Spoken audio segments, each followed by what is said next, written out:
L'invité du jour. L'invité du jour présenté par Aurélie Véron. Aujourd'hui, dans l'émission L'invité du jour sur Espoir FM, je suis en compagnie de deux personnes, de Dominique Bezold. Bonjour. Bonjour. Alors Dominique, vous êtes la directrice de la Maison de l'Europe de Lot-et-Garonne, Europe Direct Moyenne-Garonne.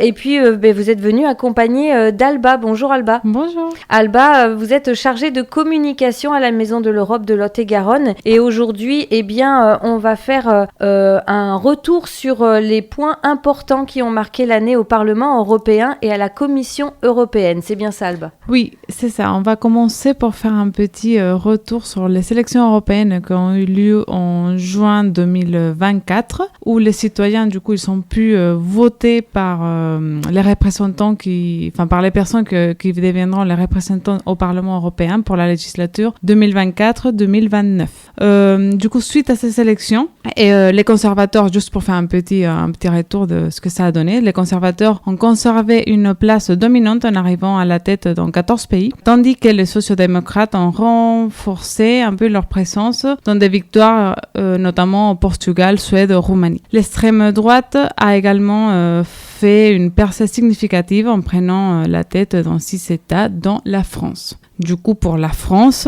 ces résultats ont mis en évidence une fracture grandissante dans le paysage politique du pays. Et suite à cette défaite, le président Emmanuel Macron a décidé de convoquer les élections anticipées pour réajuster sa politique et de tenter de reconquérir un soutien populaire. On fait maintenant un focus sur le Parlement européen. Quel est le rôle justement du Parlement européen dans l'Union européenne et comment fonctionne-t-il en tant que représentant des citoyens des 27 États membres? Oui, donc le Parlement européen, il représente à peu près 450 millions de citoyens européens à travers les 27 États membres de l'Union européenne. Et il est aujourd'hui la unique institution européenne dont les membres sont directement élus en suffrage universel. Donc, tous les 5 ans. Et 720 eurodéputés. Donc aujourd'hui, le Parlement, c'est la seule institution européenne dont les membres sont directement élus au suffrage universel tous les 5 ans. Donc actuellement, 725 eurodéputés remplissent l'hémicycle du Parlement suite aux élections. Ils disposent donc des pouvoirs, des 3 pouvoirs principaux, donc législatif, budgétaire et politique. Le Parlement européen fait partie prenante de l'absorption des actes juridiques européenne, de là son caractère législatif, et étant l'organe législatif de l'Union européenne le plus important et qui participe directement à l'élaboration des lois et du vote pour le budget et du contrôle des autres institutions. Par exemple, le Parlement européen a un rôle décisif dans l'investiture de la Commission européenne et il peut également la censurer. La nouvelle Commission européenne est entrée en fonction le 1er décembre 2024. Quelles étapes ont permis sa mise en place depuis la désignation des commissaires jusqu'au vote d'approbation par le Parlement européen ? Bon, près de 6 mois après les élections européennes, la nouvelle Commission européenne est rentrée en fonction le 1er décembre. Donc, après d'avoir un vote favorable des eurodéputés le mercredi 27 novembre, cette nouvelle Commission, toujours présidée par Ursula von der Leyen, a débuté ses travaux pour les 5 prochaines années à venir. La liste des commissaires et de leur portefeuille avait été déjà dévoilée par Ursula von der Leyen le 17 septembre dernier. Ces candidats ont été auditionnés par le Parlement européen du 4 au 12 novembre, avant que les eurodéputés le donnent le feu vert définitif quelques jours plus tard. Alors, qui est le commissaire français ? C'est Stéphane Séjourné. Il occupe un rôle central en tant que vice-président exécutif de la Commission européenne. Il est chargé de la stratégie industrielle et de la prospérité au sein de l'Union européenne. Et sa mission est de renforcer la compétitivité du marché unique, accélérer l'innovation technologique et de réduire les dépendances économiques et stratégiques, notamment dans les secteurs clés comme l'énergie et les matières primaires. Quel est le rôle de la Commission européenne ? La Commission européenne joue un rôle clé dans le fonctionnement de l'Union européenne. Elle est en charge de proposer des lois sous forme de directives et de règlements et au Parlement européen et au Conseil de l'Union européenne. Ensuite, elle veille à que ces textes-là soient correctement appliqués dans tous les États membres, agissant ainsi comme un gardien des traités. Cette institution, donc la Commission européenne, est composée de 27 commissaires, un pour chaque État membre, et elle est dirigée également par Ursula von der Leyen, qui a été reconduite à la présidence pour un nouveau mandat, comme on avait évoqué antérieurement, pendant 5 ans à partir de juillet 2024. Ça prouve sa continuité et la gestion des dossiers majeurs, notamment la transition écologique, la politique numérique et les relations internationales. Merci Alba. Merci.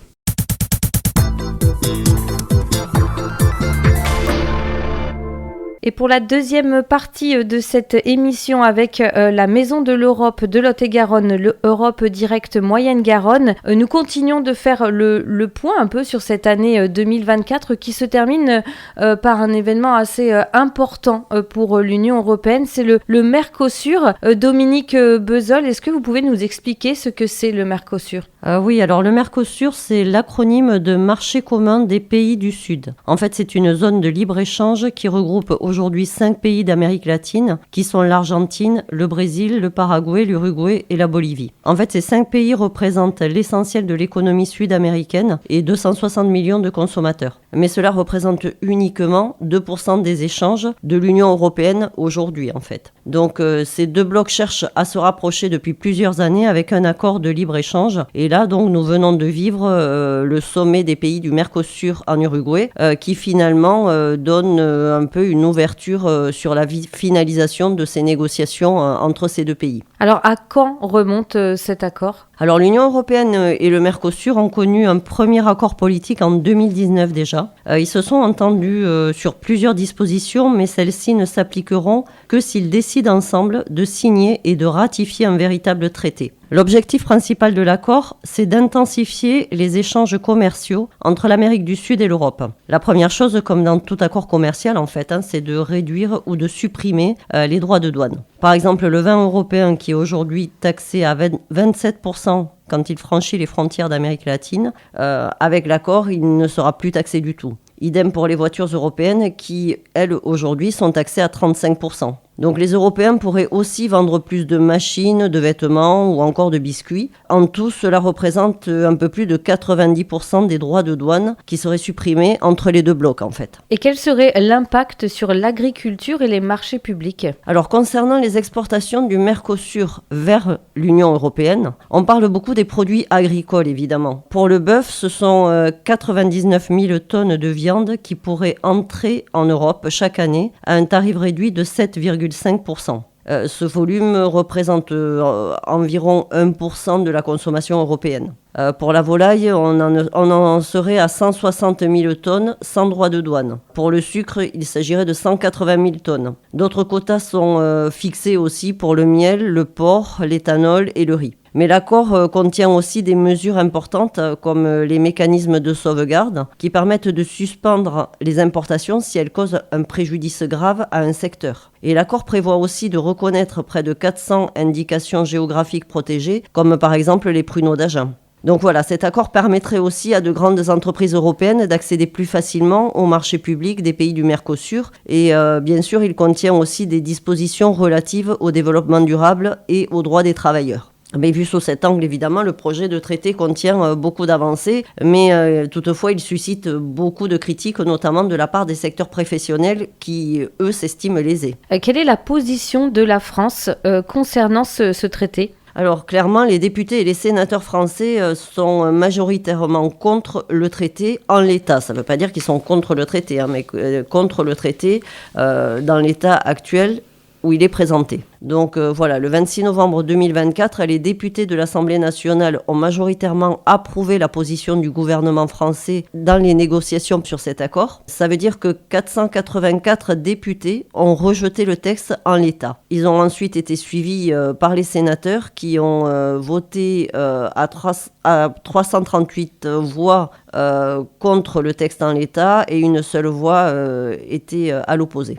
Voilà, toutefois, ce vote du Parlement français est purement consultatif. Il ne constitue absolument pas une étape formelle de ratification du traité de libre-échange. Il a été initié par le gouvernement français et n'engage pas la responsabilité de la France, mais il vise plutôt à renforcer sa position dans les négociations européennes. Un éventuel refus de Paris est-il suffisant pour stopper le processus ? Alors, l'accord Union européenne-Mercosur est considéré comme un accord mixte. C'est-à-dire qu'il couvre essentiellement des compétences exclusives de l'Union européenne, comme le commerce, mais il couvre aussi des compétences nationales comme l'environnement et la protection de la propriété intellectuelle. Donc pour entrer pleinement en vigueur, le traité doit théoriquement être signé et ratifié par l'Union européenne, c'est-à-dire par le Conseil et le Parlement européen, puis par l'ensemble des parlements des 27 États membres de l'Union, dont la France peut essayer de bloquer le processus de ratification au cours de ces différentes étapes en fait. Alors est-ce qu'on peut parler justement de ces étapes ? Quelle est la première ? Alors la première étape, c'est évidemment le vote du Conseil de l'Union européenne. Donc dans le cas de l'accord Union européenne-Mercosur, un vote à la majorité qualifiée suffit. Ce qui veut dire que la voix de la France ne suffirait pas à bloquer l'accord à ce stade. Pour constituer une minorité de blocage, il lui faudrait rallier 3 autres pays, représentant avec elle plus de 35% de la population de l'Union européenne. Et si elle y parvient, l'accord sera rejeté par le Conseil de l'Union européenne et le projet sera suspendu. L'étape 2. Alors la deuxième étape, en fait, c'est l'approbation du Parlement européen, c'est-à-dire que si le Conseil approuve l'accord, celui-ci devra ensuite être validé par le Parlement européen à la majorité simple des suffrages exprimés lors d'une séance plénière. Là encore, un éventuel non des 81 eurodéputés français ne suffira pas pour bloquer l'accord puisque l'hémicycle compte, lui, 720 sièges. Il faudra donc trouver de nouveau des alliés pour pouvoir s'opposer, en fait. Et donc, une troisième étape, la dernière ? Donc, la dernière étape, c'est le vote des parlements nationaux. Donc, cette dernière étape est susceptible d'entraîner le rejet de l'accord qui se déroule dans les parlements nationaux, c'est-à-dire que cet accord doit être ratifié par chacun des 27 États membres. Si un des États le rejette, alors cela peut bloquer l'accord dans son ensemble. Il faut quand même noter que la Commission européenne peut aussi choisir une autre option qui est celle de scinder l'accord en deux, comme elle l'avait fait déjà pour l'accord Union européenne-Canada, c'est-à-dire le CETA. Et dans ce cas, seule la partie de l'accord qui relève des compétences exclusives de l'Union européenne, c'est-à-dire l'ensemble des dispositions commerciales, c'est-à-dire la suppression ou la réduction des droits de douane, serait mise en œuvre sans besoin de ratification nationale. Et donc là, le Parlement français n'aurait pas à se prononcer sur l'accord qui entrera alors partiellement en vigueur. Et comme les autres États membres, dans ce cas, la France sera dans l'obligation de l'appliquer. Eh bien, merci Dominique pour toutes ces précisions sur le Mercosur. La Maison de l'Europe de Lot-et-Garonne, c'est aussi des animations régulières, des rendez-vous. Est-ce que pour cette fin d'année, il y a des rendez-vous de prévus ? Alors oui, nous avons quelques animations qui nous restent sur cette fin d'année. Je laisse la parole à Alba qui va vous expliquer nos derniers rendez-vous avant la fermeture pour les vacances d'hiver. Alba, ça commence donc dès ce soir, le premier rendez-vous. Ça commence dès ce soir. On a l'apéro langue au Florida à partir de 18h30, donc un espace convivial pour que tout le monde puisse pratiquer la langue de sa préférence. Donc on a l'espagnol, l'allemand, l'anglais, l'italien et l'occitan. Donc ça, c'est un rendez-vous régulier. Régulier, une fois par mois. Souvent, c'est le mardi. D'accord ? On a toute l'information de toute façon dans nos réseaux sociaux et dans notre site internet. Ensuite, on a un atelier mobilité donc, pour que les jeunes ils sachent toutes les opportunités de mobilité au niveau européen. Donc, c'est un rendez-vous en ligne, pareil, une fois par mois. C'est souvent les mercredis aussi, mais pareil, on a les infos sur nos réseaux sociaux. En janvier, on commence l'année avec une soirée multiculturelle dédiée aux personnes, surtout aux jeunes, mais à tout le monde qui soit intéressé à une soirée pour avoir de l'information autour de l'Europe. Donc, c'est une soirée autour des jeux, des activités ludiques pour connaître l'Europe et aussi les opportunités de mobilité européenne. Donc là, c'est le 29 janvier, 18h30 ? À partir de 18h30 à la Maison de l'Europe de Lot-et-Garonne. D'accord. Et puis, est-ce que pour ces fêtes de fin d'année, la Maison de l'Europe reste ouverte ou vous avez aussi le droit de profiter de ces moments en famille ? Alors oui, je crois que nous allons en profiter pour faire un petit break et puis profiter de nos familles et de nous ressourcer pour une nouvelle programmation et de nombreuses activités pour l'année 2025 et bien sûr poursuivre notre partenariat ensemble avec Espoir FM, bien sûr. Avec grand plaisir. Donc, on le rappelle, la fermeture de la Maison de l'Europe pour ces vacances de Noël, c'est à quelle période ? Donc, on ferme du lundi 23 décembre et on reprend le 6 janvier 2025. D'accord. Et si on ne peut pas attendre, qu'on veut déjà toutes les informations, bien sûr, il y a Internet. Il y a Internet, on a notre site web, on a les réseaux sociaux. Sur notre site, il y a nos adresses mail. Et puis, voilà, les réseaux sociaux et tout ce qu'il faut, le numéro de téléphone, adresse mail. Eh bien, merci Alba, merci Dominique aussi. Et puis, on vous souhaite de très très belles fêtes. Et puis, bien sûr, à l'année prochaine avec la Maison de l'Europe de Lot-et-Garonne, Europe Direct Moyenne-Garonne. Merci. Merci Aurélie.